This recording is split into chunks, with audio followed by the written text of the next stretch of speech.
हर वर्ष जगन्नाथ मंदिर को 15 दिनों के लिए बंद कर दिया जाता है और इन 15 दिनों में भगवान जगन्नाथ की सेवा की जाती है ताकि वे जल्दी से स्वस्थ हो जाएं और उनका पूरी तरह से उपचार किया जा सके। जी हाँ, ये कोई एक कहानी नहीं है, ये पूर्ण रूप से प्रमाणिक सत्य है। ज्येष्ठ मास की पूर्णिमा को जब गर्मी की अधिकता पड़ जाती है तब उस दिन को देव प्रतिमाओं को 108 घड़ों से स्नान कराया जाता है। इस स्नान के बाद तीनों देवता यानी भगवान जगन्नाथ, उनके बड़े भाई बालभद्र और उनकी छोटी बहन सुभद्रा बीमार पड़ जाते हैं और उसके बाद वे एकांतवास में चले जाते हैं। एकांतवास की इस प्रक्रिया को पुरी में इसे अनाश्रय कहते हैं। ज्येष्ठ माह की पूर्णिमा से भगवान जगन्नाथ आज भी रोगी हो जाते हैं। इस दिन से अगले 15 दिनों तक भगवान बीमार रहते हैं और 15 दिनों तक मंदिर के द्वार बंद कर दिए जाते हैं और इसके साथ उनकी रसोई भी बंद कर दी जाती है। इन 15 दिनों तक भगवान जगन्नाथ को अलग अलग काढ़ों से भोग लगाया जाता है और 15 दिनों के बाद जब वो पूरी तरह से ठीक होते हैं तब उस दिन जगन्नाथ यात्रा होती है और उनके दर्शन हेतु करोड़ों संख्या में भक्तगण उमड़ जाते हैं। भगवान जगन्नाथ के प्रत्येक वर्ष बीमार होने की कथा इस प्रकार की है। उड़ीसा प्रांत में जगन्नाथपुरी में एक भक्त माधव दास रहते थे। संसार से उनका कोई लेना देना नहीं था। वे अकेले ही भजन किया करते थे और नित्य प्रतिदिन भगवान जगन्नाथ के दर्शन किया करते थे और उन्हीं को अपना सखा माना करते थे और प्रभु के साथ खेला करते थे। भगवान जगन्नाथ उनके साथ अनेक लीला रचा करते थे। इस तरह से भक्त माधव दास जी अपने आप में मग्न रहा करते थे। एक बार माधव दास को अतिसार यानी उल्टी दस्त आना शुरू हो गया। वे इतने दुर्बल हो गए कि वो अपने आप में उठ बैठ भी नहीं सकते थे। जब तक उनके आप अपने आप बना तब तक वो अपने स्वयं के कार्य किया करते थे और किसी से उन्होंने सहायता नहीं मांगी और कोई उनकी सहायता के लिए करना चाहता तो कहते थे कि हमारी रक्षा भगवान श्री जगन्नाथ करेंगे और उनकी ऐसी दशा के कारण उनका रोग और ही बढ़ता चला गया। इस तरह से वो उठने बैठने में भी असमर्थ हो गए। तब श्री जगन्नाथ जी सेवक के रूप में उनके घर में पहुंच गए। प्रिय भक्तों के लिए प्रभु क्या क्या नहीं करते, क्योंकि माधव दास जी का इतना रोग बढ़ गया था, उनको पता भी नहीं चलता था कि उन्होंने कब मल मूत्र त्याग कर दिया है, जिससे उनके वस्त्र और शरीर खराब हो जाते थे और इस तरह से उनके शरीर से दुर्गंध भी आने लगती थी। उन वस्त्रों को भगवान जगन्नाथ जी अपने हाथों से साफ करते थे और साथ में उनके पूरे शरीर को स्वच्छ और साफ किया करते थे। भगवान श्री जगन्नाथ ने अपने भक्त माधव दास की इतनी सेवा की उतनी कोई अपना भी नहीं कर सकता। जब माधव दास जी को होश आया तब उन्होंने तुरंत पहचान लिया, ये तो हमारे प्रभु जगन्नाथ जी ही हैं। एक दिन माधव दास जी ने प्रभु से पूछ ही लिया, हे प्रभु, आप तो त्रिलोक के स्वामी हैं और आप मेरी सेवा कर रहे हो और आप चाहते तो ये मेरा रोग आप दूर कर सकते थे और आप मेरा ये रोग दूर कर देते तो आपको ये मेरा सेवा भी नहीं करनी पड़ती। तब प्रभु ने कहा, मुझे अपने भक्तों का कष्ट नहीं सहा जाता, इसीलिए ये सेवा मैंने स्वयं की। जो भाग्य में होता है उसे भोगना ही पड़ता है। अगर आप उसे काटोगे नहीं तो इस जन्म में नहीं बल्कि उसे भोगने के लिए आपको अगला जन्म लेना पड़ेगा और मैं ये नहीं चाहता कि मेरे भक्त को भाग्य के कारण अगले जन्म में कष्ट भोगना पड़े, इसीलिए मैंने स्वयं सेवा की। लेकिन अगर फिर भी तुम कह रहे हो तो भक्त की बात भी नहीं टाल सकता। भक्तों के साथ सहायक बनकर उनके भाग्य के दुखों को कष्टों को सहज से ही पार कर देते हैं। फिर भगवान जगन्नाथ ने भक्त माधव दास से कहा कि तुम्हारे भाग्य में इन 15 दिनों का रोग और बचा है, इसलिए 15 दिनों का रोग तुम मुझे दे दो।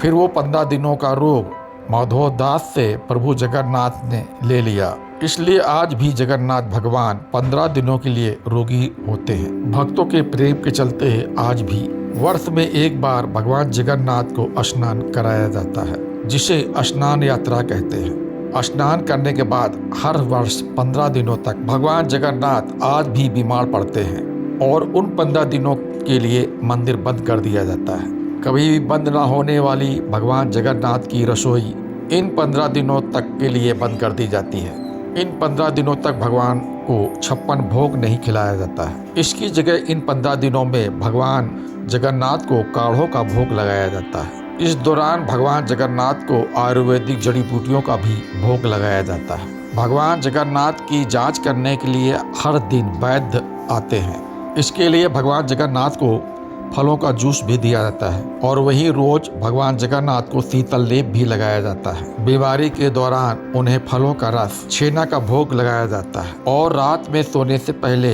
मीठा दूध अर्पित किया जाता है।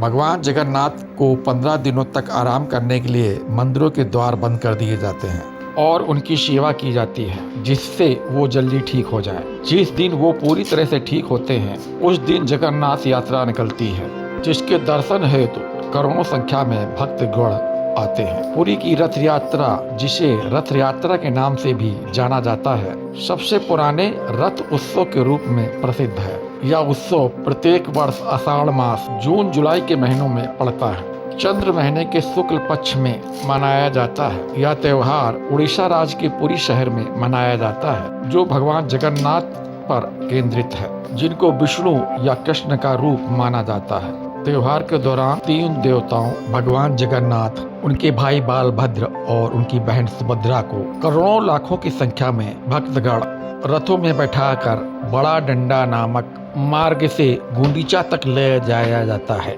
भगवान जगन्नाथ मंदिर लौटने से पहले 1 सप्ताह तक गुंडीचा मंदिर में रहते हैं। इस वापसी यात्रा को बौद्धा नामक यात्रा से लोग जानते हैं। भगवान जगन्नाथ को विष्णु का अवतार व ब्रह्मांड का शासक माना जाता है। वार्षिक रथ यात्रा या रथ उत्सव मुख्य एक पात्र हैं। ये पवित्र त्रिदेवों की गुंडीचा मंदिर में उनकी जन्म स्थान की 9 दिवसीय यात्रा का स्मरण कराते हैं। हिंदू कैलेंडर के अनुसार यह रथ यात्रा आषाढ़ मास के द्वितीया तिथि को संपन्न होती है।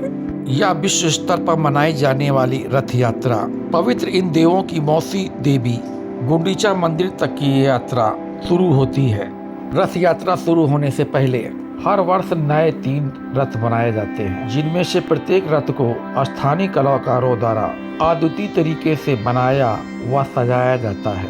प्रभु जी जगन्नाथ व भाई बालभद्र और माता सुभद्रा के लिए 3 नए रथ तैयार किए जाते हैं। जगन्नाथ जी के रथ में 16 पहिए होते हैं। बालभद्र महाप्रभु के रथ में 14 पहिए लगे होते हैं और माता सुभद्रा के रथ में 12 पहिए लगे होते हैं, जिसके लिए हर वर्ष नयागढ़ के दासपल के इलाकों से नई लकड़ी लाई जाती है। जगन्नाथपुरी रथ यात्रा न केवल एक धार्मिक यात्रा है, बल्कि ये एक धार्मिक एकता और आस्था का प्रतीक है।